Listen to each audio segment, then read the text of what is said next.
Madam Secretary. Announcements by City Council members and staff regarding upcoming and recent events and recognition of citizens. Now, Mr. Burns. Yes, sir.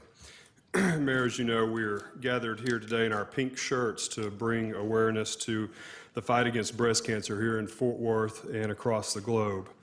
But tonight I ask my colleagues' indulgence in allowing me to use my announcement time to talk briefly about another issue that pulls at my heart. Ron, would you go ahead and run the parents of Asher Brown, who you can see above, complained to school officials in the Cypress Fairbanks ISD outside of Houston that their son was being bullied and harassed in school.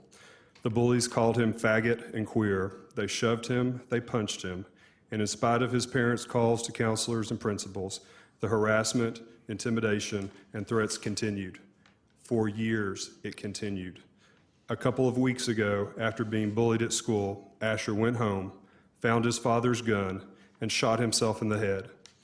His father found Asher dead when he came home from work. Asher was 13 years old. I'd like for you to look at his face.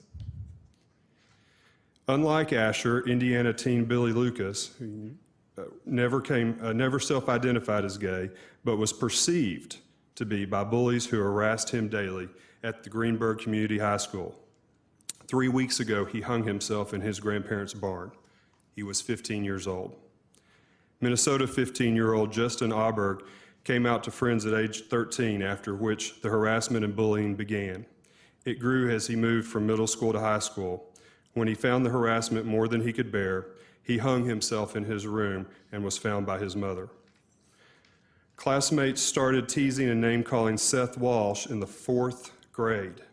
It continued through his middle school years, where other students told him the world didn't need another queer and that he should, quote, go hang himself. On September 18th, after being threatened by a group of older teens, he went home, threw a noose around a tree branch, and he did just that. He hung himself in his backyard. His mother saw him, pulled him down. Seth survived on life support for 9 days before dying a couple of weeks ago. He was 13 years old. Teen bullying and suicide has reached an epidemic in our country, especially among gay and lesbian youth, those perceived to be gay, or kids who are just different. In recent weeks, New Jersey teen Tyler Clementi jumped off a bridge to his death after his roommate outed him on the internet. Rhode Island teen Raymond Chase hung himself in his dorm room. And we learned just yesterday of Oklahoma teen Zach Harrington, who killed himself after attending a city council meeting in Norman, Oklahoma, where speakers made disparaging anti-gay remarks. There is a conversation for the adults in this room and those watching to have, and we will have it, that this bullying and harassment in our schools must stop and that our schools must be a safe place to learn and to grow. It is never acceptable for us to be the cause of any child to feel unloved or worthless, and I am committed to being a part of that conversation. But tonight, I would like to talk to the 12, 13, 14, 15, 16, and 17-year-olds at Paschal and at Arlington Heights and at Trimble Tech High Schools, or at Daggett and Rosemont Middle Schools, or any school in Fort Worth, or anywhere across the country, for that matter. I know that life can seem unbearable. I know that the people in your household or in your school may not understand you, and that they may even physically harm you. But I want you to know that it gets better. When I was 13, I was a skinny, lanky, awkward teen who had grown too tall too fast, who would stumble over my own feet. I was the son of a Methodist church pianist named Jeanette and a cowboy named fittingly Butch in Crowley, Texas. As their son and as a kid in a small town, there was a certain image of who I thought I was supposed to be. But as I entered adolescence, I started having feelings that I didn't understand and couldn't explain, but I knew they didn't mesh with the image of what I thought I was supposed to be. I was a sensitive kid, but friendly. I was a band dork. I played basketball, but not very well. I was teased like all kids, but I was fairly confident, and I didn't let it bother me much. One day when I was in the 9th grade, just starting Crowley High School, I was cornered after school by some older kids who roughed me up. They said that I was a faggot and that I should die and go to hell where I belonged. That erupted the fear that I had kept pushed down, that what I was beginning to feel on the inside must somehow be showing on the outside. Ashamed, humiliated, and confused, I went home. There must be something very wrong with me, I thought, something I could never let my family or anyone else know. Catch your breath.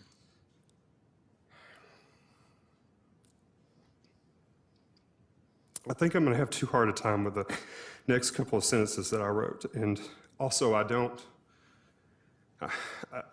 want my mother and father to bear the pain of having hear me say them. Take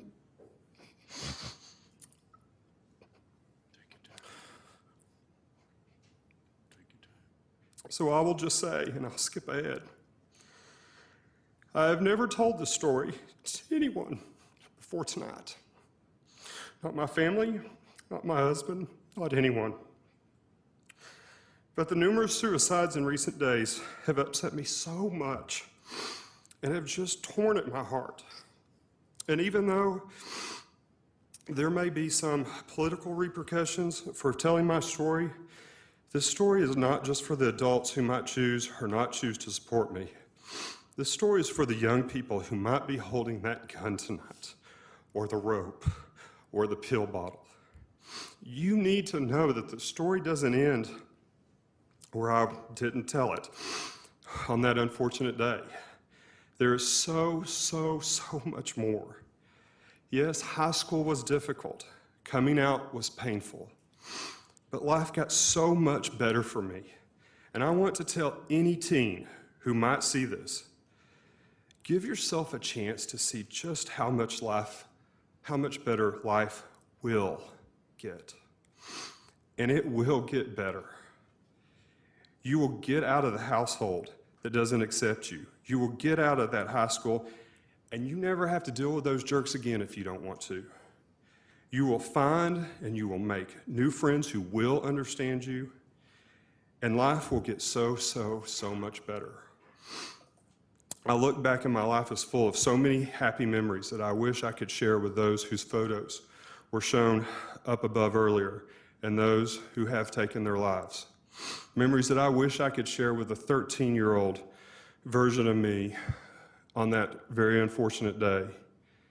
If I could, I would take the 13-year-old me by the hand and take him to the campaign office in 1992 of then Governor Clinton, where for a very speechless moment, my now partner J.D. Engel and I saw each other for the first time.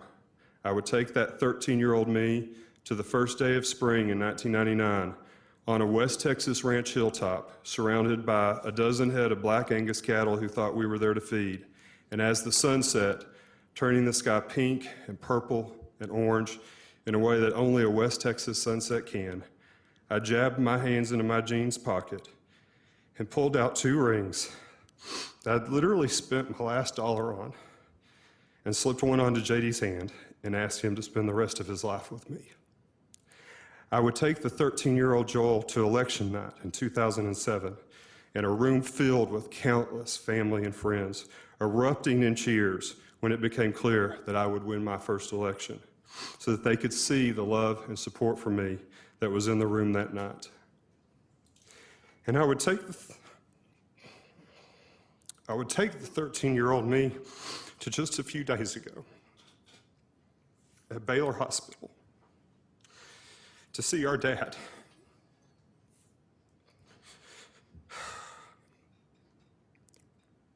Our dad, who's no longer the 40-year-old tough cowboy that he was when I was 13, who I thought would never understand me, but is now the 67-year-old dad, still pretty tough cowboy, who has grown older.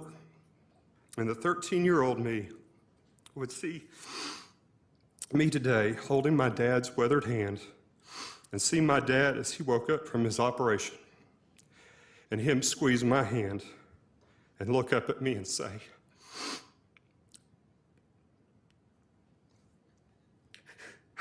"Joel, I'm so glad you're here today."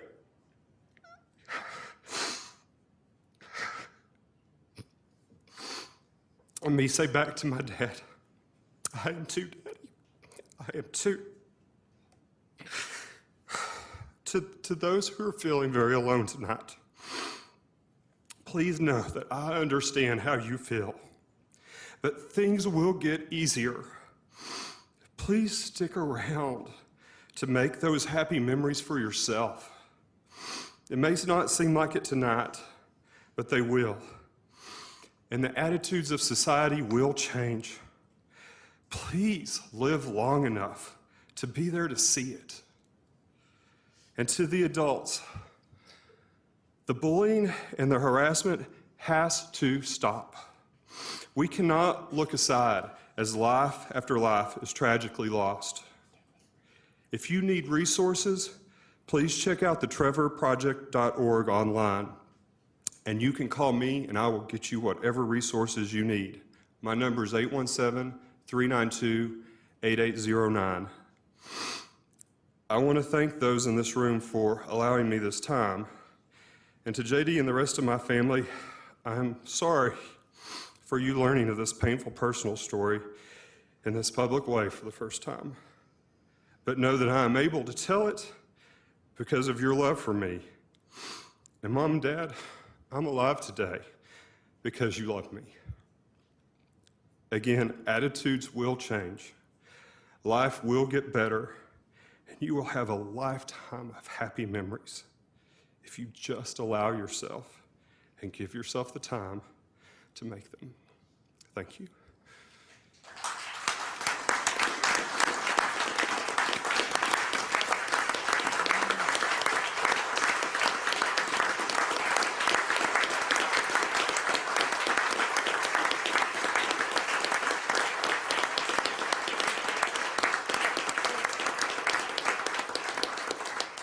Ladies and gentlemen, we're going to take a 10-minute recess and we'll get back to the agenda.